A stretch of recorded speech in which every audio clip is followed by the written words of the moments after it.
കുമ്പിട്ട് കുമ്പിട്ട് ഈ കളി കൊള്ളാലോ എന്ന പരിവായി ഞങ്ങളെല്ലാവരും. മൺട്രോത്തുരുത്തി വന്നാൽ തീർച്ചയായിട്ടും നിങ്ങൾ ഈ ഒരു കാര്യം എക്സ്പീരിയൻസ് ചെയ്തിരിക്കണം. അത് ഈ വള്ളം ട്രിപ്പ് മാത്രമല്ല കേട്ടോ, ആ വള്ളം ട്രിപ്പ് തരുന്ന ഈ ഒരു ചെറിയ അഡ്വഞ്ചർ കൂടിയാണ്. ഉച്ചയ്ക്ക് ശേഷം ഞങ്ങളെ വള്ളത്തിൽ കൊണ്ടുപോയത് മൺട്രോത്തുരുത്തിൻ്റെ ഊട് വഴികളിൽ കൂടിയാണ് കേട്ടോ. അപ്പോൾ ഇതേപോലത്തെ വലുതും ചെറുതുമായിട്ടുള്ള പാലങ്ങളെല്ലാം പോകുന്ന വഴിക്ക് നമുക്ക് കാണാൻ പറ്റും. വള്ളം പോകുന്ന വഴികളൊക്കെ കാണാൻ പറയേണ്ട ആവശ്യമില്ല, നല്ല രസമാണ്. മൂന്നാമത്തെ പാലം വരെ കുഴപ്പമില്ല, നമുക്ക് തല ഉയർത്തി തന്നെ അതിൽ കൂടെ കടന്നു പോകാൻ പറ്റും.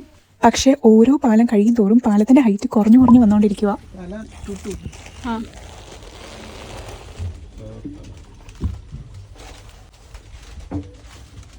I was really enjoying it. എന്ത് രസമല്ലേ താന്നു പൊങ്ങി ഇതേപോലത്തെ സ്ഥലത്തൂടെ പോകാൻ.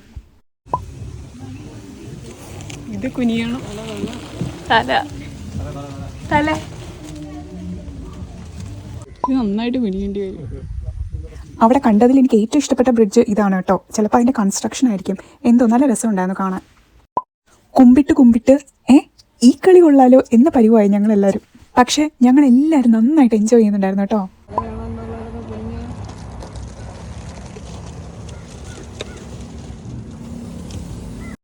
അങ്ങനെ പാലത്തിൻ്റെ ഹൈറ്റ് നന്നായിട്ട് കുറഞ്ഞിരിക്കുകയാണ് ഗൈസ്. ഈ പാലം കണ്ടപ്പം കുട്ടിമാമ ഞാൻ ശരിക്കും ഞെട്ടിപ്പോയി മാമ എന്ന അവസ്ഥയായി. ഇത് നമ്മൾ വിചാരിക്കുന്നതിനെക്കാട്ടിലും നന്നായിട്ടൊന്ന് കുനിഞ്ഞു കൊടുക്കേണ്ടി വരും. ഇതെല്ലാം കഴിഞ്ഞിട്ട് 10ാമതൊരു പാലം ഉണ്ടായിരുന്നു. അതെങ്ങനെ കിടക്കും എന്നുള്ളൊരു വെപ്രാളത്തിൽ ഫോൺ എടുത്ത് ഷൂട്ട് ചെയ്യാനുള്ളൊരു ഗ്യാപ്പ് കിട്ടിയില്ല. പിന്നെ ആ പാലം കിടക്കാൻ വേണ്ടിയിട്ട് വള്ളത്തിൻ്റെ സീറ്റിൽ നിന്ന് ഇറങ്ങി താഴെ ഇരിക്കേണ്ടി വന്നു. എന്തൊക്കെ പറഞ്ഞാലും നമ്മൾ ഈ വള്ളത്തിൽ പോകുമ്പം എന്തൊക്കെ മനോഹരമായ കാഴ്ചകളാണ് ഈ മൺട്രോത്തുരുത്തി കാണുന്നത്. വള്ളം വന്ന് നിൽക്കുന്നത് ഇതേപോലത്തെ ഷാലോ ഏരിയാസിലാണ്. ലോ ഡെപ്ത് ഏരിയ ആയതുകൊണ്ട് തന്നെ നമുക്കിവിടെ ഇറങ്ങി നിൽക്കാൻ പറ്റും. ഞാൻ എൻ്റെ ലൈഫിൽ വിസിറ്റ് ചെയ്തിരിക്കുന്ന പ്ലേസസിൽ one of the most beautiful പ്ലേസസിലൊന്ന് മൺട്രോത്തുരുത്താണെന്ന് എനിക്ക് പറയാൻ പറ്റും. If you ever get a chance, please do come and experience this beauty.